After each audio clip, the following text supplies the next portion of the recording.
close to a deal, but we did not come to an agreement. And it was a decision by Joe Linter, Pat, Joe Flacco, and I that we would stop negotiating once the season started. And everybody was on board with that, and we would allow the season to play itself out. Joe had the opportunity to sit down and talk with Steve during the season, early in the season, about it a little bit, but basically the way we left it with the four of us is, okay, we didn't get a deal done, let's play through the season, and once the season's over, we'll start back negotiating.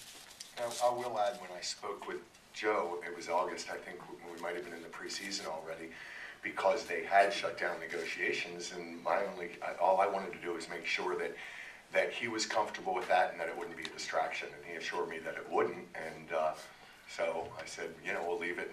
Obviously, they had an impasse, so I said, well, we'll leave it to your agent and Ozzie, and as long as you don't think it'll be a distraction, then I'm good to go. Jerry? Ozzie, now that you have the Super Bowl behind you, the calendar moves forward, and all of a sudden you have to focus on the offseason and next season.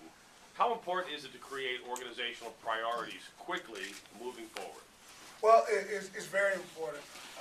You could say we are 5 weeks behind the league, but I will take being 5 weeks behind the league every year. But we've started already. We had a great personnel meeting on yesterday. The coaches were very candid.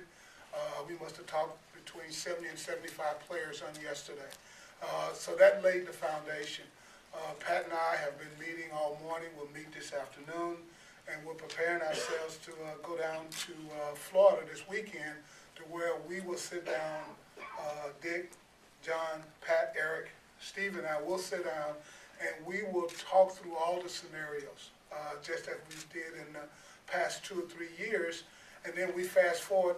As soon as I get back, we're right in the draft meeting. So it's full speed ahead, but I think with the people that we have in place that are in charge of different areas, we'll be able to move through it very smoothly.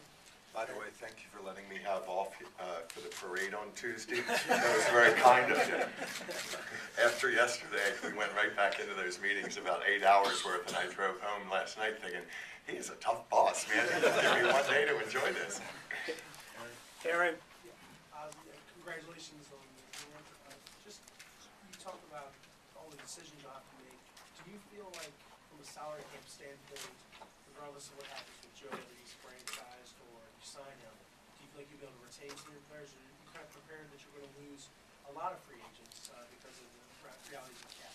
Well, first of all, we will discuss all of that this weekend, and we will come up with our priorities as to how we're going to go about building the roster for 2013.